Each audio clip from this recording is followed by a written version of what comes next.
गोरखपुर में जिला कांग्रेस कमेटी के अध्यक्ष निर्मला पासवान के नेतृत्व में टाउन हॉल फव्वारे महात्मा गांधी के समक्ष सभी कांग्रेस कार्यकर्ताओं को इकट्ठा किया गया और एक मशाल जुलूस निकाला गया।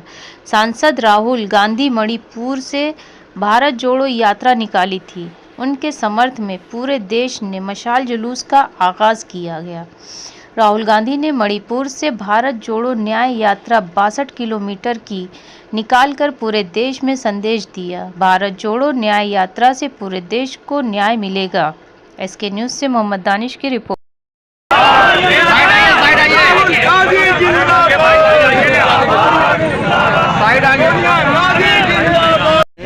पूरे उत्तर प्रदेश में अपने नेता राहुल गांधी के समर्थन में किया है। राहुल गांधी जी आज मणिपुर से उस धरती से न्याय के लिए लड़ाई लड़ रहे हैं जहां पे आज से लगातार पिछले 8 महीनों से आप लोग जानते होंगे कि मणिपुर में जिस तरह के न्याय हो रहे हैं, उन सब के न्याय की लड़ाई लड़ने के लिए उन्होंने एक यात्रा की शुरुआत की, भारत जोड़ो न्याय यात्रा, जो आज उन्होंने मणिपुर में शुरू की है। हम सब उनके समर्थन में, उनके लिए, उनके आगे बढ़ने के लिए, उनके गर्मजोशी के लिए, उनके उन सभी उत्साहवर्धन के सब साथी खड़े हैं और यही आज का इस मकसद है इस आयोजन का।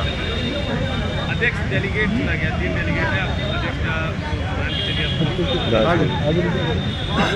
अध्यक्ष। सत्ता में आती है तो प्रधानमंत्री कौन होगा?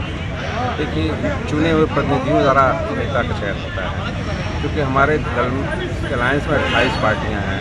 सभी अपने प्रदर्शन अच्छा करने का प्रयास करेंगे, जो सीटें मिलेंगी उससे वो लड़ेंगे और जिसकी संख्या अच्छी होगी वही नेता होगा। और अलायंस ने तो खड़गे जी का नाम आगे किया है, तो क्या राहुल गांधी जी नहीं होंगे पीएम?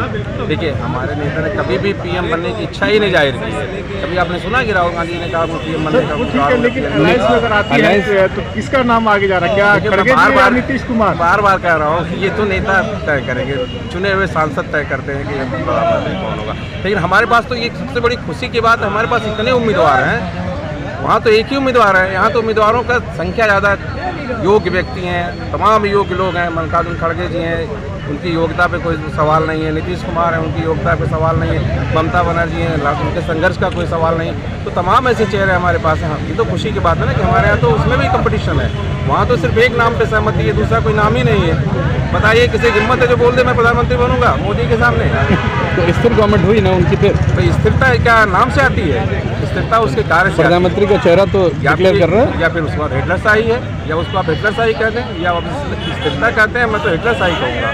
तो वहाँ पे तो हिम्मत नहीं नाम ने देखी, तो ये तो डर है ना, स्थिरता नहीं है, ये डर है। उत्तर प्रदेश में आगामी चुनाव में कितनी सीटों से आप लड़ेंगे?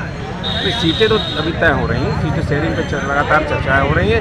1-2 दिन के अंदर आपको पता चल जाएगा कि कौन सी पार्टी कितनी सीटों पर लड़ेगी। बस जस्ट 2-1 दिन के अंदर ये सब तय होने जा रहा है। यूपी बहुत बड़ा राज्य है जिसको लेकर किया जा रहा है, तो घमासान तो मची रहेगी कि कितने सीटों पे लेकर लड़ेगी यूपी में? तो देखिए, हमने पहले भी कहा है कि सीटों का तय करना एक हमारी कमेटी बना दी है। हमारे नेता राहुल जी ने, मल्लिकार्जुन खड़गे जी ने एक कमेटी बना दी है जिसमें मुकुल वासनिक चेयरमैन है। वो लगातार सभी दलों से जो इस गठबंधन में शामिल है उनसे लगातार रोज चर्चा कर रहे हैं और सीटों का बंटवारा तय हो रहा है। और ये बहुत जल्द आप देखेंगे, ये क्या 2 दिन में उत्तर प्रदेश में तय हो जाएगा कि इतने सीटों पर हम लड़ने जा रहे हैं। समाजवादी पार्टी बोलती है हम बड़े हैं, देखिए कांग्रेस नेशनल पार्टी है, तो किसको ज़्यादा सीटें दी जाएगी? देखिए, राजनीति में हर प्रदेश की स्थितियाँ अलग अलग हैं।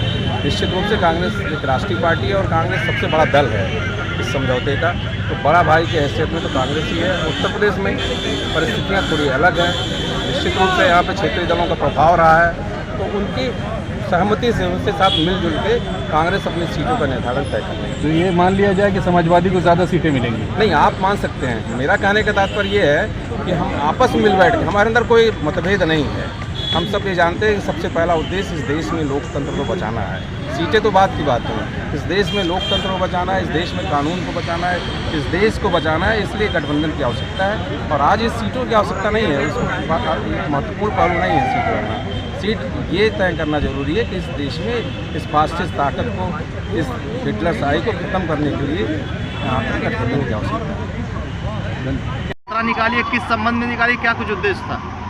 देखिए, आज 14 नवंबर है और पिछले आपने देखा होगा 2022 के अंदर जो है राहुल जी ने हमारे जो भारत जोड़ो यात्रा निकाला, उस यात्रा के बाद जो है आज न्याय यात्रा, भारत जोड़ो न्याय यात्रा उन्होंने निकाला और मणिपुर से जो है आज उन्होंने शुरुआत की है। उन्हीं के समर्थन में आज हम गोरखपुर के अंदर, यूँ कहिए कि पूरे देश के अंदर जो है इनके समर्थन में जो है ये मशाल जुलूस निकाली जा रही है और अपार जनसमूह जो है इस जो है कार्यक्रम के अंदर जो है, जो बाहर के भी लोग हैं, कांग्रेस के जो लोग हैं वो तो अलग हैं, वो लोग भी जो है इस चीज़ को देख रहे हैं और बहुत उससे जो है इसको भाप रहे हैं कि जो हालात आज के देश के अंदर है, पहले तो भारत जोड़ो यात्रा, अब न्याय यात्रा। मणिपुर में जो घटनाएं घटी हैं बहुत ही दुखदायी है, पूरा देश जानता है, पूरा प्रदेश जानता है, लोग जान रहे हैं। तो राहुल गांधी जो निश्चय किया है, जो उन्होंने निर्णय लिया है, वो बहुत ही निर्णायक निर्णय है। ये 6200 किलोमीटर की ये यात्रा जो है उनकी आज से शुरुआत हुई है। बस ठीक है, मैडम का लगा लिए क्या कुछ कहना चाहेंगे इस यात्रा को लेकर? इस यात्रा से हम ये कहना चाहते हैं कि हमारे राहुल गांधी जी, देश में हिंसा फैली हुई है, लोगों में अविश्वास फैला हुआ है, मोहब्बत की कमी हुई है, तो राहुल गांधी जी पूरे देश में मोहब्बत का पैगाम लेके चल रहे हैं। आपने पहले देखा होगा कि मणिपुर में एक महिला के साथ कितना निर्मम, उसके साथ अत्याचार हुआ, उसके साथ बलात्कार हुआ।